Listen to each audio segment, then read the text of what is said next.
All right, what's up, what's up? Today we're gonna be installing a lot of parts actually. Gonna be installing Wisefab kit and a street faction front brace bar.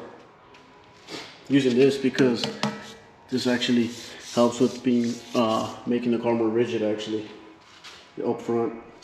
I was gonna go for PBM, which is a removable one, which has 2 bolts right here, but I ended up just going with street faction because in my theory, having a unboltable PBM brace, I think that's where the weakest link is at, and I want my car more rigid, so it's hot as fuck in here. But alright, so the Wisefab kit, going with the Wisefab kit from Morango, obviously, changing out the stock ones. Let me show you guys something actually. The stock one weighs, when I weighed it like just a bit ago, say 7.8. There you go. So this stock one weighs 7.8. Stock Wisefab one weighs 7.2. It's actually lighter, thicker, more rigid. So it's actually an upgrade. It comes with this new arm, which is a V2. The V1 before, you would have to bend this this portion right here like about 45 degrees. I don't know if you see it right here, the little bend marks, but on the V2s, I called them up. Over here, there you go. I called them up and they actually told me that the V2s do not require you to bend them anymore because there's no more binding. I guess they fixed that problem. And also the V2s have these as a removable portion, and it can be used for both S13 and S14, which I think is pretty cool. Comes with some instructions on how to like install them and stuff. And then another cool thing is that these new top hats that they have like a caster setting, which is this black portion.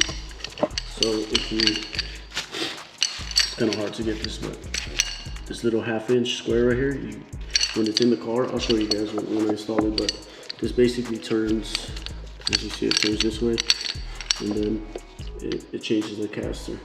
So like you can be changing caster on the fly whenever you're at the course. These little things right here, if I was wondering, these are just inserts for coilovers. So like say, if your bolt, the coilover bolt isn't thick, right here, as you can see, mine actually fits super small, so I don't need them. But apparently some coilovers have smaller bolts, thinner bolts, so then you got to use these as a, use these as like a little insert to make up for the, see that? A little insert to make up for the space. I don't need these though, so we're all golden. But first, oh yeah, and also it comes with these spacers. There's 2 options actually, and if you get the relocation kit with the rack, you don't need these because the rack does it already. I'm sorry, you don't need the other ones, the offset rack spacers, because moving the subframe forward, it does that for you already. And then these are just to get more angle out of the Wisefab kit. Currently I have this one, which is like 30 millimeters. I might keep it for now because I'm gonna get an excessive oil pan, and I've heard like the notch in the back kind of like hits with some front subframes, like the Bink Industries one. So I still gotta do measurements on where my shifter hole is gonna be at. So I'll end up probably changing that later, just keeping that one or going to Wisefab, but that's until I get to that portion. But yeah, let's start with the install. So the way to remove this is you got to use 2 17s right here, these 2 bolts, and right here, and then I believe this is another 17. Yeah, it's another 17.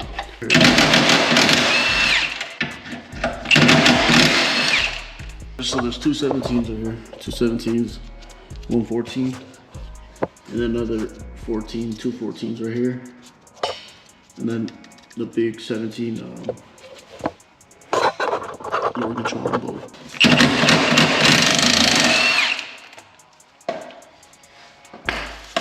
So the issue I'm having right now is that right here it's crunched. So I kind of don't want to have to take off the whole motor control arm, but it's looking like I might have to.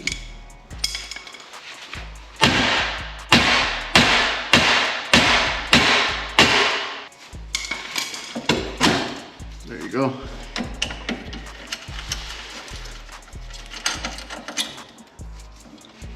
So just leave it like that. Just to make it easier on me.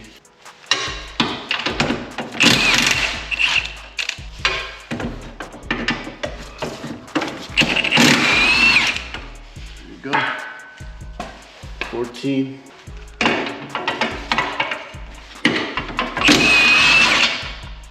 There you go. One's off.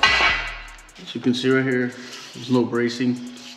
Some people just get the weld kit and brace these, but I'd rather just get the street faction one because it was on sale anyway. So, and I got a good deal on it, so I opted out for this one.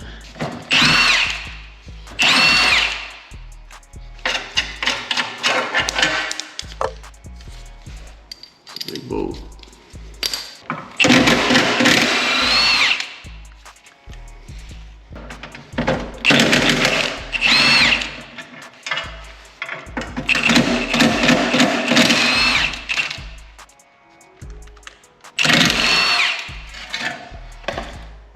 Just elaborate again. It's 3 17s and then a 17 lower control arm bolt and then a 14, 2 14s.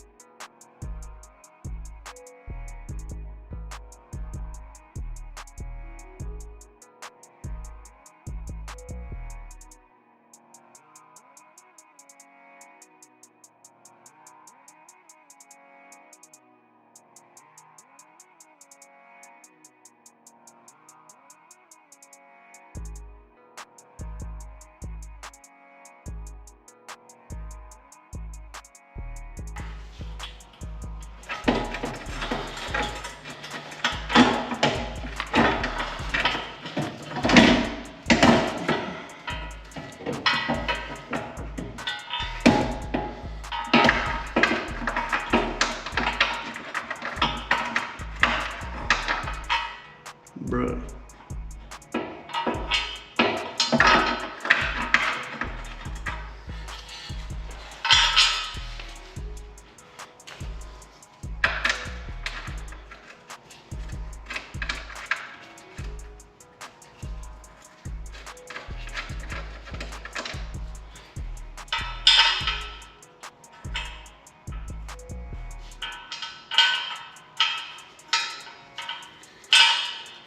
Well, I just noticed that I have to use a washer. This hole right here, it's just a little too small for my comfort. Looks like it's just gonna go right through it, but I'll get that washer later. But anyways, shit. Right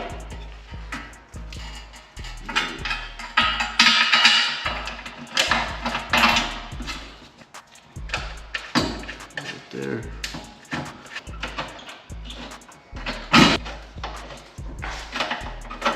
Yeah, this shit's fucking nice.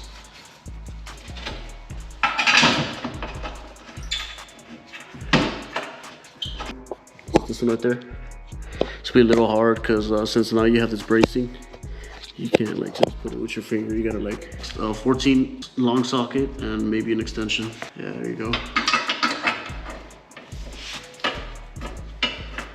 Right here.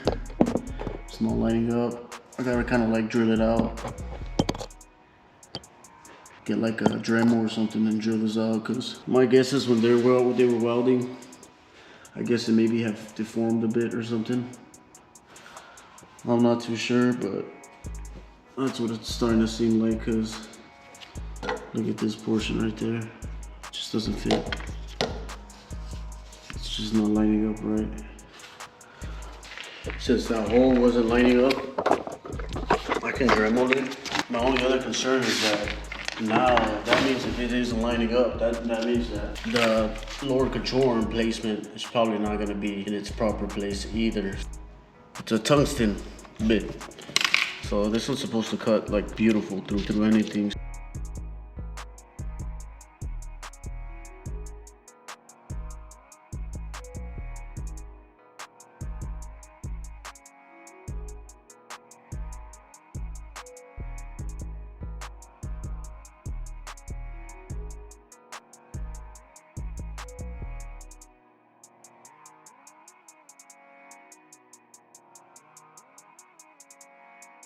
If you're wondering why I'm doing it by hand, because these bolts, they haven't been broken loose for like a long time, so I'm doing it by hand so that way I don't risk the chance of stripping them. So look, another issue. Well, it may not be an issue because you might not even need these, but you see right here, see how they don't line up? You got to grind a little bit off of it, or you can just feel like a wrench through here once you take these off. Yeah, so it bolts onto this thing right here, which most likely I'm not gonna need once I do the tooth running.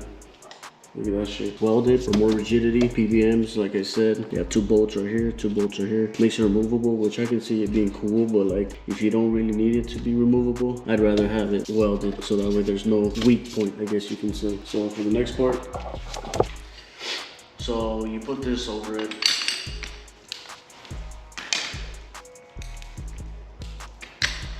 Make sure it sits flush. Then you put this over it. This nut, which comes with your coilovers. I don't know how many, what's the torque spec actually.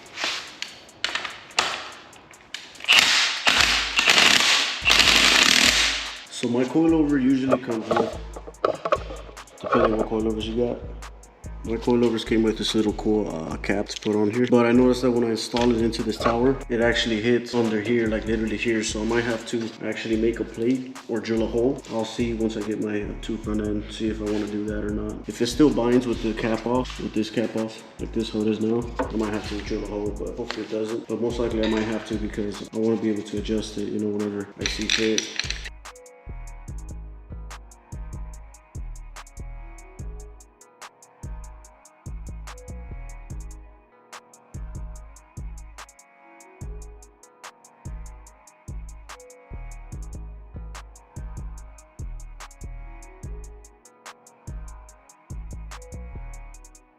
Like barely clears, but most likely I'm gonna have to make a hole. Like that. And right here, if you have a camber plate, some coilovers come with camber plates. I think all of them do, but I think I lost mine or something, so I'm gonna just run it like that. It's 18 on the bolt. And then a 19 on the nut.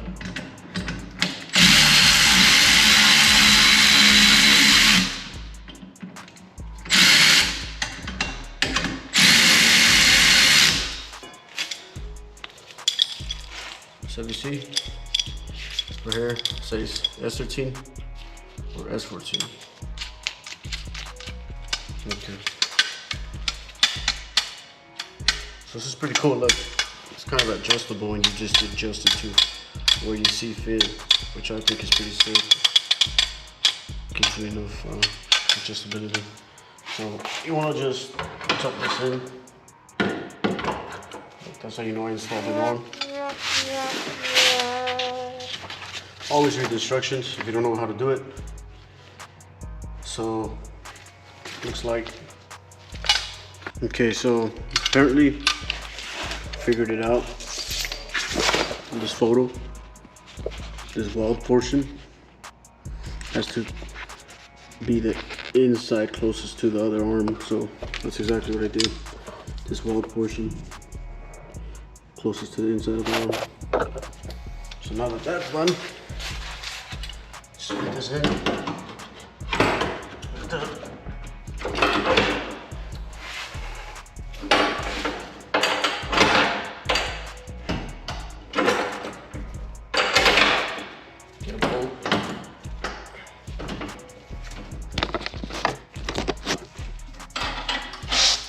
This one.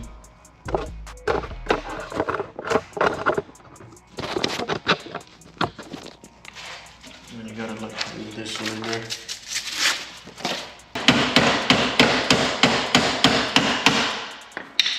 Once that's hammered in, see that portion right here? You gotta like get this knuckle in. This bolt right here comes. So you gotta mess this little ball joint like that. so that fits in.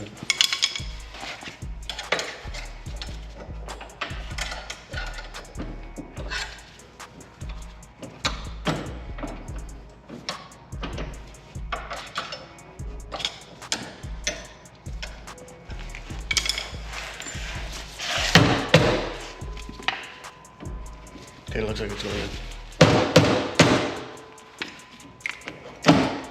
There you go. Once that's in, put this bolt.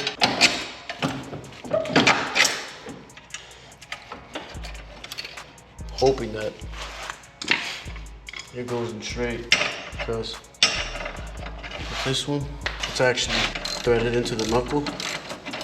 So if you install it wrong, you're fucked. You gotta rethread the whole knuckle. And once again, like I said, I don't use guns because you risk stripping the threads. Trust me, I learned my lesson. So this is the stop lock actually. So each little dot, it means how much more angle you actually get. So that one goes in between, right here, like that, and then nuts right here.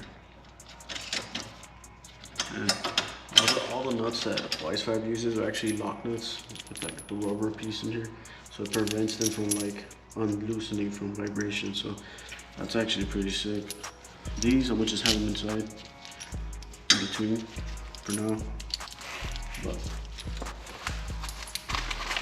this is the other set of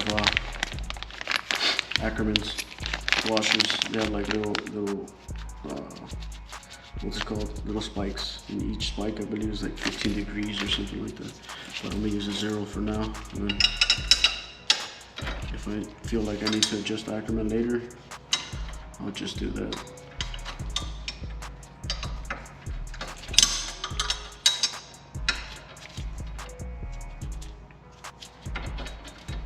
Once you put them in, right here, there you go. Well, each one is 1.5 millimeter actually. When installing the tie rod, it tells you right here, you use figure G with the spacer on top if you have rack relocation kit, which comes with the Wisefab. And if you're not using one, when you're using rack offset spacers, you use figure H, which is the offset on the bottom. So since my rack is going to be relocated, it's already 30, but I might push it more to 40 or 45 with the Wisefab one. But I'm gonna use the spacer on top for the tie rod. And I believe Wisefab doesn't tell you this too, but this actual tie rod, it's from a Passat. From the research I've done. The reason why I'm actually using this spacer is because since this is a Passat tie rod, it doesn't have the proper threading. Look, you can see how much skinnier it is. So with this one, it kind of converts it. That's basically what it does. It converts it to the S chassis rack. I also gotta buy bellows to cover this. So once it's already on, see that?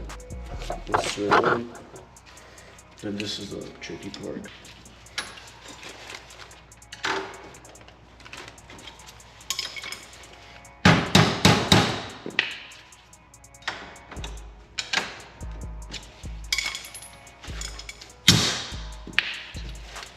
Give it a little love and it goes in.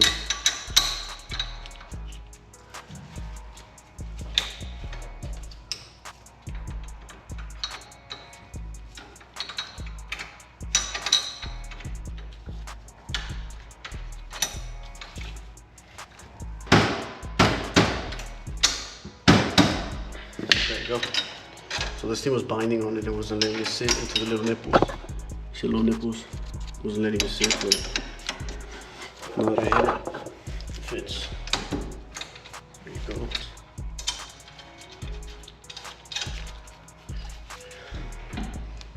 That's how you do it.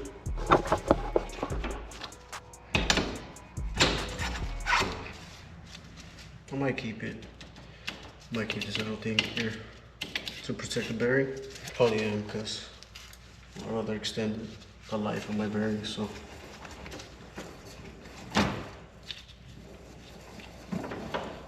So that's that for today.